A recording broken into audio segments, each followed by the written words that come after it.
Shalom, jemaat Tuhan, dimanapun kita berada. Selamat hari Minggu untuk kita semua.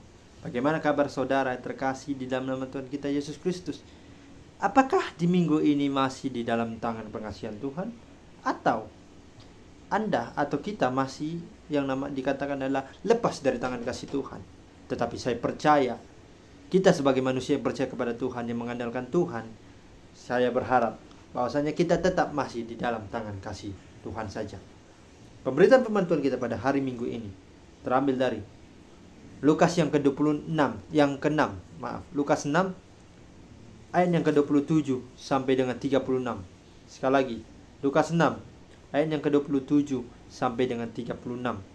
Dengan judul perikop, kasihilah musuhmu. Begini firman Tuhan. Tetapi kepada kamu yang mendengarkan aku berkata kepadamu, kasihilah musuhmu, berbuatlah baik kepada orang yang membenci kamu. Mintalah berkat bagi orang yang mengutuk kamu, berdoalah bagi yang mencaci kamu. Barang siapa melampar pipimu yang satu, berikanlah juga kepadanya pipimu yang lain. Dan barang siapa yang mengambil jubahmu, biarkan juga ia mengambil bajumu. Berilah kepada setiap orang yang meminta kepadamu, dan janganlah meminta kembali kepada orang yang mengambil kepunyaanmu.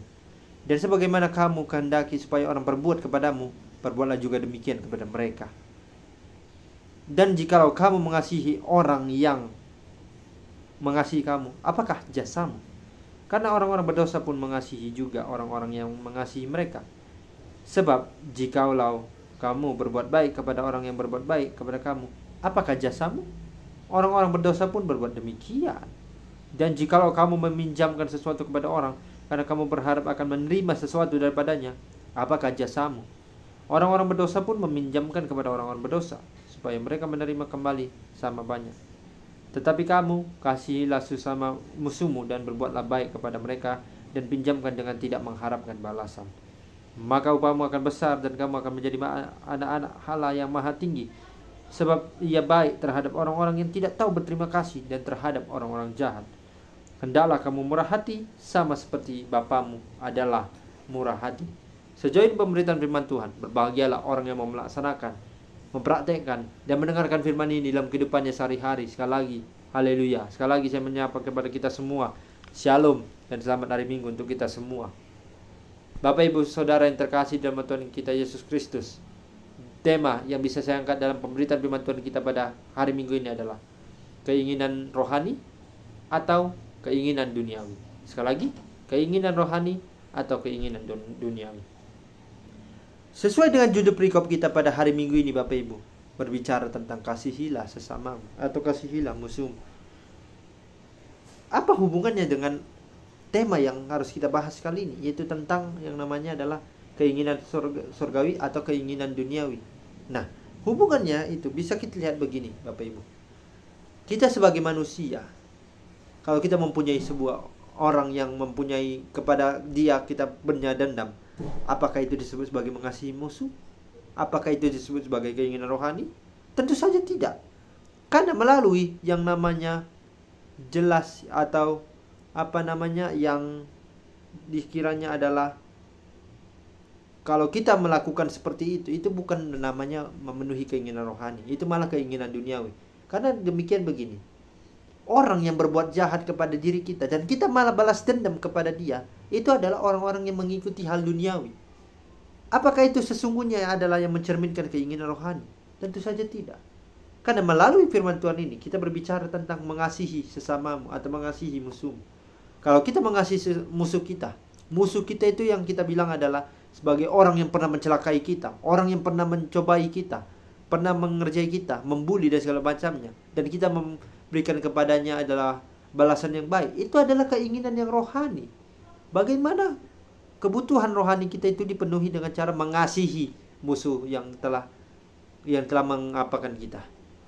Karena Tuhan tidak pernah melakukan yang namanya balas dendam kepada orang-orang yang mau mendidas dia, orang-orang yang tidak percaya kepada dia. Dia hanya berpegang teguh bahwasannya, hei kamu, meskipun kamu dendam kepadaku, kamu tidak mau percaya kepada ajaranku, tapi tetap yakinkan dirimu bahwasanya Tuhan adalah juru selamatmu. Tidak ada Allah lain selain Tuhan Allah yang ada di atas. Karena sesungguhnya Tuhan datang sebagai manusia. untuk menyelamatkan kita dan menjadikan kita sebagai umat-umatnya yang baik dan bijaksana. Berbicara Bapak Ibu Saudara yang terkasih tentang keinginan rohani, keinginan duniawi, ini tentu saja dua hal yang sangat berbeda. Kalau kita berbicara tentang keinginan rohani adalah tubuh kita itu dipenuhi dengan keinginan yang bersifat adalah keilahian. Seperti tubuh jasmani kita dipenuhi dengan Roh Kudus, kita memakan pola hidup sehat yang dipenuhi dengan Roh Kudus, terus kita memuji dan menyembah nama Tuhan dengan baik. Itu dia kalau keinginan rohani. Tetapi kalau keinginan duniawi itu adalah kita itu melakukan dosa, kita mengikuti apa yang dikatakan iblis, kita melakukan sesuka hati kita tidak mengandalkan Tuhan. Dan pertanyaannya adalah, mana yang kau pilih? Mana yang kita pilih? Keinginan rohani atau keinginan duniawi? Karena sesungguhnya Bapak Ibu, kebanyakan manusia yang bisa saya lihat, saya jumpai, bahkan di sekitar saya itu adalah, mereka malah mengikuti yang namanya keinginan duniawi. Kenapa demikian berkata seperti itu? Saya mengatakan adalah, karena mereka lebih mementingkan yang namanya adalah mindset yang lebih dan juga tidak mengandalkan Tuhan. Dia memakai kekuatannya, dia memakai emosi. Dia tidak bisa mengendalikan emosi. Dia bahkan ingin menghancurkan seseorang yang ingin ditindasnya. Orang-orang yang pernah membuat dia jatuh hati, ataupun bukan jatuh hati, sakit hati. Justru dia mau melampiaskannya dengan cara membunuh atau mencobai orang tersebut. Apakah itu disebut keinginan rohani? Tentu saja tidak, Bapak Ibu Saudara. Karena kembali lagi, keinginan rohani itu adalah dipenuhi dengan cara adalah mengasihi musuh kita. Sekalipun dia mengejek kita, membuli kita, dan segala macamnya yang berbau dengan hal negatif, tetap kita sebagai korban tetap mengasihi dia. Mendoakan dia supaya dia cepat bertobat kepada Tuhan. Kalau dia tidak bertobat dan dia tetap mengandalkan yang namanya keinginan duniawi, maka siap-siaplah. Tuhan tidak akan menyelamatkan dia dan menjadikan dia sebagai orang yang benar-benar tinggi hati, orang-orang yang tidak mengenal Tuhan, orang-orang yang tidak mau mengandalkan Tuhan dalam hidupnya sendiri. Lantas, kembali lagi saya tanyakan, keinginan rohani atau keinginan duniawi yang kita ikuti dan kita jalankan dalam kehidupan? Tetapi saya percaya, sebagai umat kepercayaan Tuhan, umat yang dikasihi oleh Tuhan, kita lebih percaya bahwasannya keinginan rohani haruslah kita ikuti. Sama halnya seperti ini Bapak Ibu Saudara yang terkasih. Ketika kita diperhadapkan, di depan kita ada dua jalan. Yang satu jalan sempit, yang satu jalan lebar. Yang mana engkau pilih? Itulah diibaratkan seperti jalan sempit itu adalah jalan keinginan rohani. Jalan lebar itu adalah keinginan yang namanya adalah sesuatu yang disebut sebagai keinginan duniawi, jalan lebar. Nah, kita tahu bahwasannya, Bapak Ibu Saudara, kalau kita lihatkan jalan tol itu kan lurus. Itulah menggambarkan bagaimana kita sebagai manusia itu mengikutinya dengan secara keinginan duniawi. Tetapi kalau kita bisa mengibaratkan tentang apa yang saya katakan adalah tentang pintu yang jalan yang lebar dan jalan yang sempit itu, di manalah kita harus pilih? Tentu saja kita harus memilih yang namanya jalan sempit. Karena melalui yang namanya jalan sempit itu tentu jalannya setapak ataupun kecil. Karena melalui jalan sempit kita itu bisa dituntun oleh Tuhan dan kita bisa, Tuhan tidak meninggalkan kita. Meskipun banyak cobaan yang dalam nanti kita jalani, Tuhan tidak akan meninggalkan kita. Tetapi apa bedanya dengan jalan lebar? Jalan lebar ini sendiri adalah jalan yang besar, lurus. Apakah itu sebagai keinginan duniawi, rohani? Tidak. Jalan lebar ini sendiri menggambarkan bagaimana kalau kita mengikuti ini, kita menggambarkan sebagaimana dengan keinginan dunia kita itu harus terpenuhi. Dan kalau keinginan kita harus yang mengikuti jalan sempit, maka Tuhan akan membantu kita menghadapi segala cobaan, segala tantangan yang ada di dalam hidup kita. Untuk itu Bapak Ibu Saudara yang terkasih, melalui firman Tuhan kita saat ini, kalau kita berbicara lagi dan lagi, itu adalah tentang hak kepunyaan. Kalau ada orang yang sudah mempunyai sesuatu, janganlah kita mengambil, karena itu adalah merupakan hak milik dia. Ketika kita mengambil hak milik orang lain tanpa persetujuan dari dia, itu sama saja dengan memiliki ada namanya keinginan dunia kita itu semakin meningkat. Tetapi kalau dia membeli barang sama kita dan dia menjadikannya itu barang itu adalah milik dia dan menjadikan hak dia dan kita tidak mengharapkan balasannya, itu adalah keinginan rohani. Karena sesungguhnya Bapak Ibu, kalau kita berbuat kasih, jangan tunggu orang itu untuk berbuat kasih. kepada kita. Tetapi kalau kita berbuat kasih kepada mereka, itu adalah termasuk keinginan yang terpenuhi adalah rohani. Tetapi kalau kita berbuat jahat kepada orang itu, keinginan duniawi kita itu semakin tinggi. Dan kita bukanlah anak-anak Allah itu sendiri. Melalui pemberitaan firman Tuhan ini, Bapak Ibu Saudara yang terkasih, saya mengajak pada kita semua, ikutilah jalan keinginan kita dalam keinginan rohani.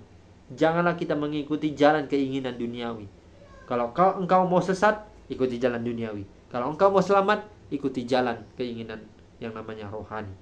Karena sesungguhnya Tuhan mau mengingatkan kepada kita untuk tetap terus menjadikan diri kita agar tetap mengandalkan Tuhan saja. Dan bukan yang namanya adalah kita mengikuti jalan duniawi untuk mengekspor, untuk menjadikan identitas kita, diri kita itu sebagai orang tersombong, orang yang tinggi hati.